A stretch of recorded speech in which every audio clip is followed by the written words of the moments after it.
exoterismo, pseudo-esoterismo e o esoterismo. O objetivo desta conferência é que possamos distinguir quais são esses tipos de escolas, qual é o objetivo destas escolas e quando ingressamos de fato num esoterismo prático.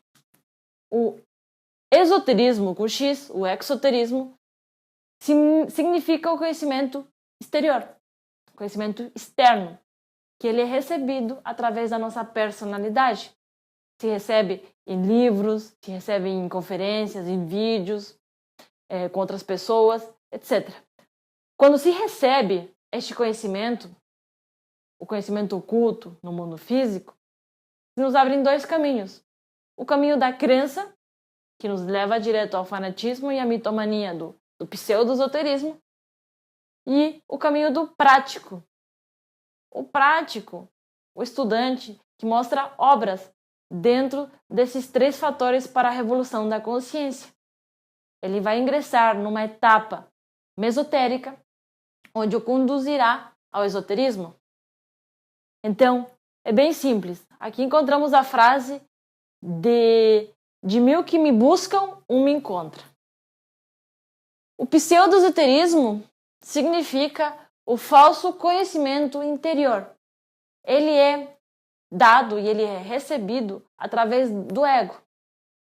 O que temos aqui é uma fascinação intelectual coletiva.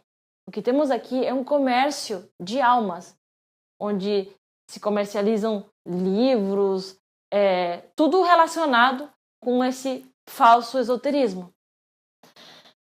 Bom, aqui os fanáticos dependentes, eles dependem dos bruxos, dos feiticeiros, dos hipnotizadores, dos falsos conselheiros, dos médiuns, dos espiritistas, etc.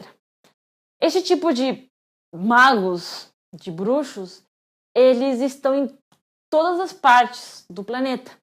Nunca se viu tanto materialismo, nunca se viu tanto esse hipnotismo coletivo do pseudo-esoterismo. Nada tem a ver com o esoterismo verdadeiro. Confundem as pessoas.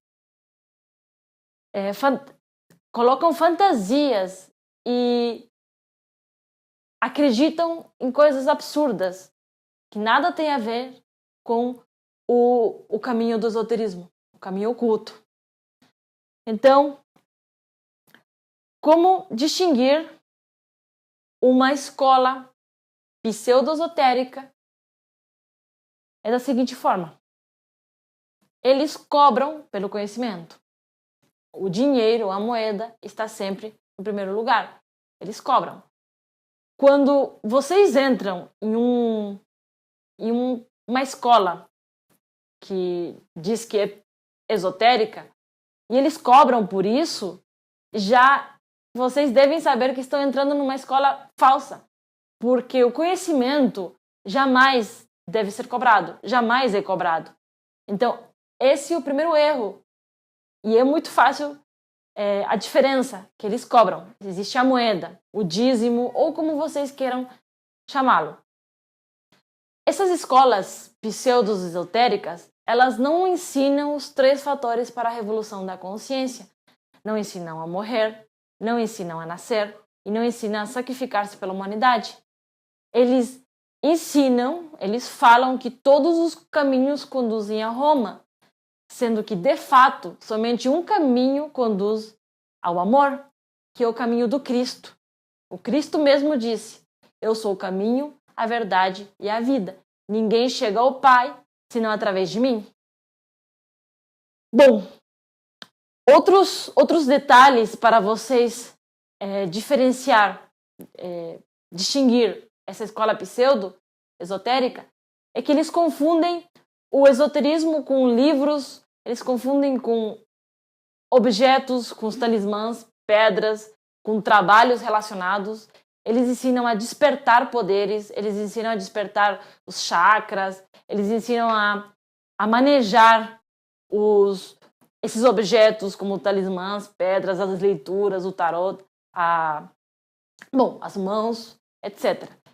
Eles ensinam a manejar e a controlar os elementais e a utilizar essas forças. Isso de fato é pseudo-esoterismo. Eles não ensinam nada relacionado com o karma, que pode ser pago em uma existência só, à vista, né? Que a autorrealização do ser deve ser feita nesta existência, que podemos fazer uma obra, não é alguns, senão todos podemos, todos temos a possibilidade. O pseudo-esoterismo, essas escolas são muito intelectuais, completamente intelectuais. Eles são a favor e ensinam a fornicar, dão missas negras, ensinam o tantrismo negro. Eles ensinam e recomendam a masturbação, não ensinam, é claro, a castidade e todos os processos de suprassexo. Eles confundem as pessoas que ignoram este aspecto de esotérico. Então, além de confundir, eles associam o esoterismo com o comércio de tais objetos como velas, talismãs, pedras, túnicas, anéis, livros pseudo-esotéricos, altares, fotografias, mestres, etc. Existe toda uma lista inteira de comércio por trás daquele falso esoterismo. Bom, como vamos diferenciar, como podemos ver a diferença entre o mago branco e o mago negro? Existem muitas diferenças, existem muitos pontos, claramente. Porém, o principal ponto é a qualidade do conhecimento. O mago branco tem o conhecimento puro e o mago negro tem o conhecimento impuro. É um conhecimento que confunde os outros. É um conhecimento que, aparentemente, ele é muito bonito, mas essas coisas bonitas, de inefável aparência, elas estão para tampar. E isso é subjetivo e isso não tem nada a ver com esoterismo. Colocam coisas, mas o caminho que de fato deve ser traçado não se ensina, porque eles mesmos não sabem.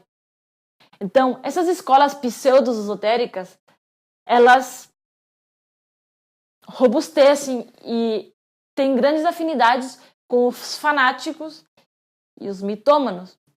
Um rebelde, o estudante sincero que quer trabalhar, ele se torna prático e deve saber o que deve praticar. Os 3 fatores para a revolução da consciência, a morte psicológica, é a única maneira para despertar a consciência e para deixar de nos auto-enganar. É muito difícil, de fato, a pessoa já estando dentro dessa teia de aranha de escolas falsas, que confundem, é muito intelectualismo, muitas contradições. De fato, é muito difícil sair dessa teia de aranha. A única forma para sair é a morte psicológica. É, de fato, ser muito sincero no trabalho que vai fazer. O esoterismo refere-se ao conhecimento interior. Ele se recebe através da consciência com o trabalho dos 3 fatores. Os 3 fatores são os únicos trabalhos objetivos e, de fato, que nos vão levar a um caminho do despertar da consciência. A morte psicológica nos fará que tenhamos o conhecimento e a sabedoria, né, de todas as chispas liberadas do resultado da morte psicológica, da morte dos nossos eus. O nascimento espiritual, a mesma coisa. Receberemos todos os conhecimentos relacionados com o nascimento, as iniciações passadas, etc. E o sacrifício pela humanidade, da mesma forma. É o próprio conhecimento exposto, compartilhado.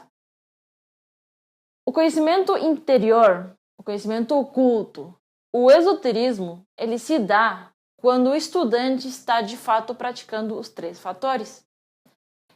Por exemplo, dentro da prática, esse estudante pode receber um sonho ou um desdobramento astral, ele pode estar dentro do astral, e ele recebe de um mestre um livro fechado. Isso quer dizer que o conhecimento que estará recebendo deve ser oculto e não pode ser divulgado publicamente, deve ficar apenas com o nosso ser. Esse conhecimento exclusivamente para nós. Se a experiência nos mostra um livro aberto, um mestre que nos apresenta, nos dá uma sabedoria de livro aberto, quer dizer que essa informação eu posso passar para os alunos, para as pessoas que estão recebendo o conhecimento comigo. Então, devemos aprender a calar. A sabedoria que se recebe é para o ser. As iniciações que se passam são do ser. A compreensão que eu tenho é do ser. As experiências, os sonhos, tudo eu devo aprender a calar e guardar para mim. Isso é o verdadeiro esoterismo. No começo pode ser pouquinho, mas depois é a obra que nos mantém, é a obra que nós temos. E isso nos dará força para continuar essa etapa mesotérica. O trabalho é a autorização do ser. O trabalho se faz e são as 3 montanhas. A primeira montanha se trabalha com os 3 fatores, é claro, e se passará as iniciações. A segunda montanha entrará o processo do Cristo. O iniciado encarnará o Cristo e deverá passar por todo o trabalho, até chegar à ressurreição. Após isso, entrará na terceira montanha, onde se fusionará com seu Pai interno. E aí obterá o primeiro grau de sabedoria universal. A partir deste instante, ele é considerado um adepto da magia branca. Ou seja, este trabalho que é feito com os 3 fatores para a revolução da consciência, a autorização do ser, demora a vida toda. É toda a existência. Não é um tempo, não é uma faculdade que passa, é para toda a vida. Nós temos que entregar a vida para a obra. E ela vai durar até tudo, eternamente. É para isso. Então, a pessoa se considera, o estudante nem chegou nestes estudos e já se considera um santo, sem ter começado a morrer, nem sabe o que é morrer. A pessoa, o estudante, acredita que está caminhando no fio da navalha sem ter nem despertado a Kundalini, sem ter nem poupado energia. E se acredita prático, o estudante, sem ter começado a fazer as primeiras práticas de desdobramento astral, de meditação, de morte reflexiva, de transmutação sexual, pranayamas, etc. A prática é importantíssima aqui. De fato, somente seremos e estaremos em contato com o esoterismo se trabalharmos com a nossa consciência, o despertar dela através dos 3 fatores para a revolução da consciência. Então, aqui existe 2 coisas. Ou eu trabalho minha sinceridade e eu começo a fazer a obra, ou eu me auto-engano e acredito que estou muito bem, que o caminho que estou traçando está ótimo, e eu vou alimentando esse falso sentimentalismo do meu eu, que não nos levará a nenhum lugar, somente ao fracasso.